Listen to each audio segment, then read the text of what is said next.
జగన్మోహన్ రెడ్డి అధికారంలో ఉన్నప్పుడు అడ్డగోలుగా అధికారాన్ని దుర్వినియోగం చేసిన అధికారులందరూ కూడా ఈరోజు కర్మ ఫలితం అనిపిస్తున్నారు. దానికి ఫలితమే ధనంజయ రెడ్డి కావచ్చు, మాజీ ఓఎస్డి కృష్ణమోహన్ కావచ్చు, లేదా వాసుదేవరెడ్డి కావచ్చు, కొంతమంది విశాల్ గన్ని లాంటి ఐపీఎస్ అధికారులు కావచ్చు, సిఐడి సంజయ్ లాంటి వాళ్ళు కావచ్చు, ఈరోజు న్యాయస్థానాల ముందు దోషులుగా నిలబడాల్సిన పరిస్థితి. అయితే సిఐడి సంజయ్ సాధారణంగా చంద్రబాబు గారి అరెస్టు సమయంలో ఈ పేరు బాగా వైరల్ అయింది. వాస్తవానికి సిఐడి అధికారులు తమ కర్తవ్యాన్ని తాము నిర్వహిస్తారు, అందులో ఎటువంటి సందేహం లేదు. కాకపోతే వైసీపీ కండువా వేసుకున్న అధికారులుగా, అంటే ఒక రకంగా వైసీపీ కార్యకర్తగా వ్యవహరించే అధికారులు కొంతమంది ఉన్నారు. అలాంటి వారిలో సిఐడి మాజీ చీఫ్గా ఉన్నటువంటి సంజయ్ ఆ రోజు సిఐడి చీఫ్. సో ఆయన కూడా ఉన్నాడు. చంద్రబాబు గారి అరెస్టు సమయంలో, వాస్తవానికి చంద్రబాబు గారి కేసు అనేది ఆంధ్రప్రదేశ్కి సంబంధించింది. ఆయన ఏదైనా మాట్లాడాలంటే ఆంధ్రప్రదేశ్లో మాట్లాడాలి, ఆంధ్రప్రదేశ్ ప్రభుత్వానికి మాత్రమే సంబంధం.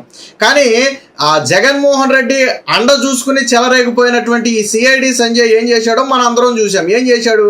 ఆంధ్రప్రదేశ్లో ప్రెస్ మీట్ పెట్టి చంద్రబాబు గారు అవినీతి చేశారని చెప్పడం, తెలంగాణలో ప్రెస్ మీట్ పెట్టి చంద్రబాబు గారు అవినీతి చేశారని చెప్పడం, ఢిల్లీలో ప్రెస్ మీట్ పెట్టి చంద్రబాబు గారు అవినీతి చేశారని చెప్పడం.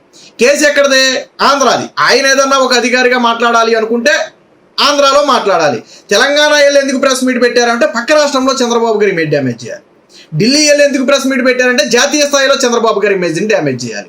సో ఢిల్లీ వెళ్ళినప్పుడు ఏమైంది? అక్కడ విలేకరులు అడిగినటువంటి కొన్ని ప్రశ్నలకు సమాధానం చెప్పలేక ప్రెస్ మీట్ని మధ్యలోనే క్యాన్సిల్ చేసుకుని వచ్చారు. ఈయనతో పాటు అడిషనల్ అడ్వకేట్ జనరల్గా ఉన్నటువంటి ఆయన కూడా, పొన్నవోలు కూడా ఈయనతో పాటు ఇంత అంటే ఇంత అందాన అనేవాడు. వీళ్ళిద్దరూ కలిసి 3 రాష్ట్రాల్లో ప్రెస్ మీట్లు పెట్టేవాడు. సరే, అది పక్కన పెడితే సిఐడి సంజయ్ గతంలో అగ్నిమాపక శాఖలో పనిచేశాడు. సో ఆ సమయంలో నిధుల దుర్వినియోగానికి సంబంధించి కూటమి ప్రభుత్వం వచ్చిన తర్వాత పక్కా ఆధారాలతో కేసు నమోదు చేసింది, అరెస్టు చేసింది. ప్రస్తుతానికి జైల్లో ఉన్నాడు. అయితే ఇటీవల తాజాగా హైకోర్టు బెయిల్ ఇచ్చింది.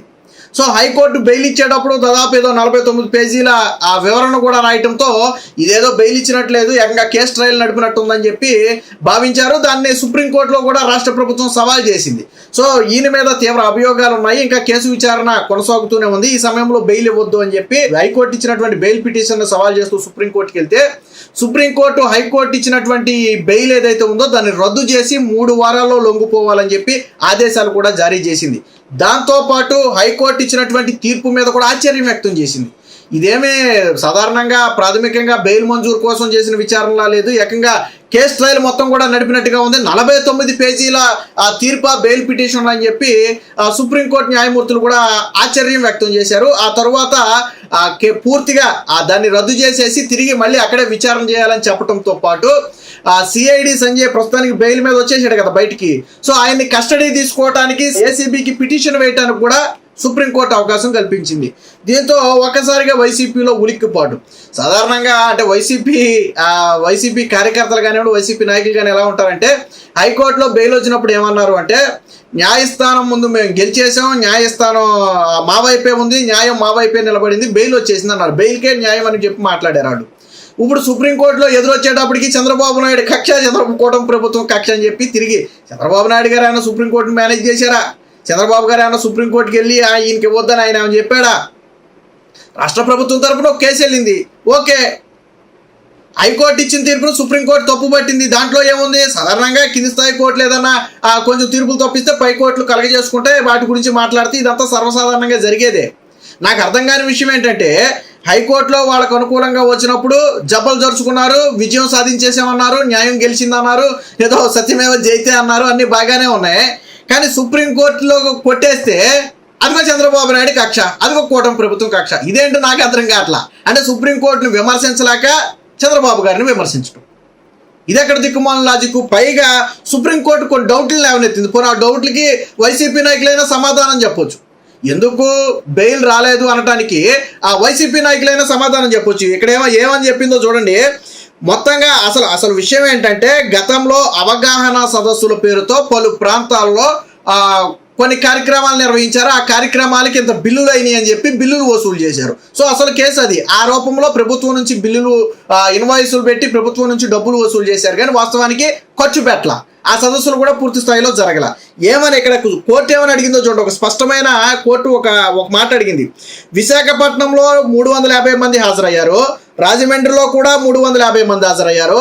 దాంతోపాటు రాష్ట్ర వ్యాప్తంగా నిర్వహించిన ప్రతి అవగాహన సదస్సులో కరెక్ట్గా 350 మంది హాజరయ్యారు. ఒక్క సదస్సులో కూడా, ఒక్క ప్రాంతంలో కూడా ఒక వ్యక్తి కూడా ఎందుకు తగ్గలేదు, ఒక వ్యక్తి కూడా ఎందుకు పెరగలేదు అని నిన్న సుప్రీంకోర్టు అడిగింది. కరెక్ట్గా 350 మందికి ఇన్వాయిస్లు ఎలా వచ్చాయి? ఇది చూస్తేనే మతలబులాగా కనపడుతుంది. ఫర్ ఎగ్జాంపుల్, నిజంగానే ప్రతి ప్రాంతంలో మీరు 350 మందికి పెట్టాలి అని ఒక టార్గెట్ పెట్టుకున్నారు. బట్ ఇన్ని ప్రాంతాలలో ఏ ఒక్క ప్రాంతంలో ఒక్కరు కూడా చివరి సెకండ్లో మిస్ అవ్వలేదా? కనీసం 249 మంది కూడా అవ్వలేదా? ఒక్కరు కూడా మిస్ అవ్వలేదా? అది ఎలా సాధ్యం? ఎలా సాధ్యం? అది కరెక్ట్గా 350 మందికి ఇన్వాయిస్లు ఎలా తీసుకున్నారు మీరు? ఆ బిల్లుల్ని ఎలా డ్రా చేసుకున్నారు అని సుప్రీంకోర్టు అడిగిన ప్రశ్నకు వాళ్ళ తరపు నుంచి సమాధానం లేదు. సిఐడి సంజయ్ తరపు లాయర్ నుంచి సమాధానం లేదు. దానికి సమాధానం చెప్పలా. ఎందుకు చెప్పలేదు అంటే ఆ ప్రశ్న వ్యాలిడ్ ప్రశ్న. ప్రతి ప్లేస్లో కరెక్ట్గా ఎగ్జాక్ట్గా 350 మంది ఎలా వచ్చారు? మీరు 350 మందికి పెట్టాలి అని టార్గెట్ పెట్టుకున్నా ఒకళ్ళు పెరగవచ్చు, ఒకళ్ళు తగ్గొచ్చు. ఒక ప్రాంతంలో కాదు, ఒక ప్రాంతంలో తగ్గొచ్చు. బట్ ఎందుకు తగ్గలేదు? ఈ ప్రశ్నకు వైసీపీ దగ్గర సమాధానం లేదు. అంటే ఇది కావాలని చేసిన స్కామేనని చెప్పి సుప్రీంకోర్టు నమ్మింది. పైగా ఇంకో మాట కూడా చెప్పింది. వీళ్ళ తరపు లాయర్ మాకు తెలియదు అనేదో సమాధానం చెప్తే, ఆ మాట చెప్పడానికి సిగ్గులేదా? అధికారిగా ఉన్నప్పుడు, అంటే పైరు శాఖలో ఆయన ఒక కీలక అధికారిగా ఉన్నప్పుడు అన్నీ చూసుకోవాల్సిన బాధ్యత ఆయనదే కదా. తప్పైనా ఒప్పైనా ఆయన మీదకే వస్తుంది కదా. ఆ స్థాయిలో ఉన్న అధికారికి కనీసం అది తెలియదంటే ఎలా నమ్ముతారు? డబ్బులు వసూలు చేసింది అయితే ఫైనల్గా సంతకం పెట్టింది ఈయనే కదా. ఈయన సంతకం పెడితేనే కదా ప్రభుత్వం నుంచి డబ్బులు వసూలైని. ఎలా పెట్టాడు? ఏమీ తెలియకుండా ఎలా పెట్టాడు ఒక అధికారి? మాకు వచ్చిన అనుమానాలు ఆయనకి ఎందుకు రాలా ఆ రోజు?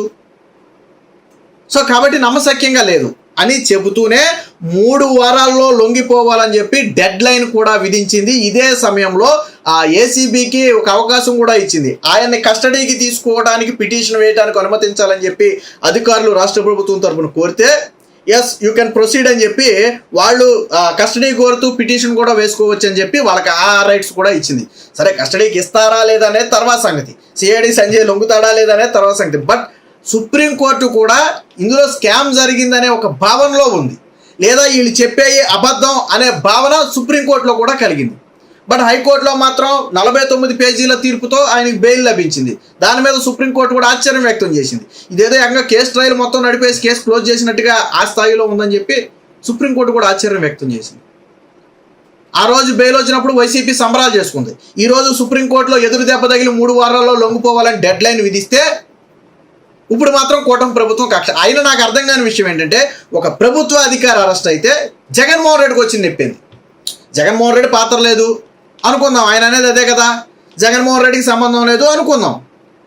మరి అవినీతి చేసిన అధికారి అరెస్ట్ అయితే నీకు నొప్పేంటి? నీకు నొప్పేంటి? లిక్కర్ స్కామ్లో కానీ, శాండ్ స్కామ్లో కానీ, ఈ స్కామ్లో కానీ ఎక్కడ అధికారులు అరెస్ట్ అయినా నీకే ఉలిక్కిపాటు. ఎందుకనంటే దాని మూలాలు అటు తిరిగి ఇటు తిరిగి నీ దగ్గరికే వస్తాయి.